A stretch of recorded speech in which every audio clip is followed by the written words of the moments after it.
భార్య, 2 పిల్లలు ఎదురు కూర్చొని ఉండగా కట్టుకున్న భార్య కళ్ళ ఎదుట బుల్లెట్ షూట్తో చంపబడ్డాడు.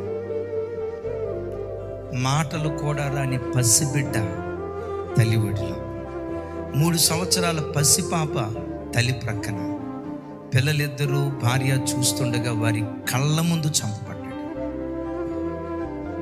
ఈ చిత్రం ఏంటో తెలుసా?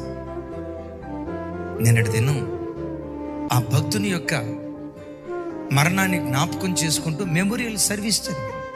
తన భర్త యొక్క ఛానల్లో తాను మాట్లాడుతూ, నా భర్త చనిపోయాడు అనే కంటే కూడా పరలోక రాజ్యానికి వెళ్ళాడు, ప్రభుతో కూడా బ్రతుకుతున్నాడు. మేము పరలోకానికి వెళ్తాం, నేను నా పిల్లలు నా భర్తను పరలోకంలో తప్పకుండా కలుసుకుంటాం.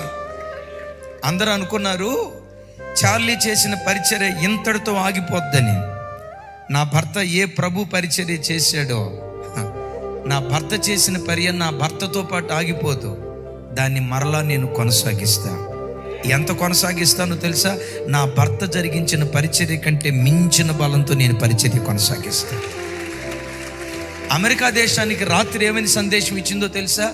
అమెరికన్స్, ఓ క్రిస్టియన్స్, ప్రతి ఆదివారం సంఘానికి వెళ్ళటం మర్చిపోవద్దు, ఆరాధనకు వెళ్ళటం మర్చిపోవద్దు, ప్రభువును ప్రేమించడం మర్చిపోవద్దు, ప్రభువును ఆరాధించడం మర్చిపోవద్దు.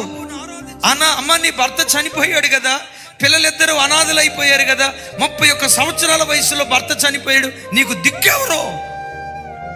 ఆ భర్తను ఏ దేవుడు నాకు ఇచ్చాడో ఆ దేవుడే నాకు దిక్కై ఉన్నాడు, ఆ దేవుడే నాకు దిక్కై ఉన్నాడు, ఆ దేవుడే నాకు దిక్కై. ఆ స్థానంలో వేరే వాళ్ళు ఉంటే ఏం చేశాడండి దేవుడు?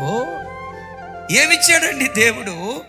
దేవుడు దేవుడని నా భర్త దేవుని కొరకు పరిగెత్తితే నాకు వచ్చేది మరణమా?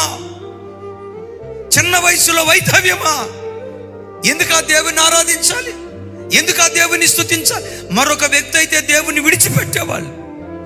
క్రైస్తవ జనమా, దేవుని ఆరాధించి ఆయన పిల్లలైన నీ జీవితంలో కరువు రాని, ఖడ్గం రాని, వస్త్రహీనత రాని, ఉపద్రవం రాని, ప్రతి పరిస్థితిలో నువ్వు ముందుకే సాగిపోయే వ్యక్తిగా నువ్వు బ్రతకాలి. ఎందుకో తెలుసా? మనం భూ సంబంధులం కాదు, పరలోక సంబంధులం. భూమి మీద ఎంత శ్రమను అనుభవిస్తావో పరలోకంలో అంతకంటే ఎక్కువ మహిమ అనుభవించి కృపిస్తాడు. అలాగని భూలోకంలో అన్ని శ్రమలే దేవుడు ఇస్తాడు అని అనుకున్నారా? భూలోకంలో అన్ని కష్టాలే ఇస్తాడు అని అనుకున్నారా? కష్టాలతో పాటు, శ్రమలతో పాటు భూమి మీద కూడా రెట్టింపు మహిమ దేవుడు మనకు అనుగ్రహిస్తాడు.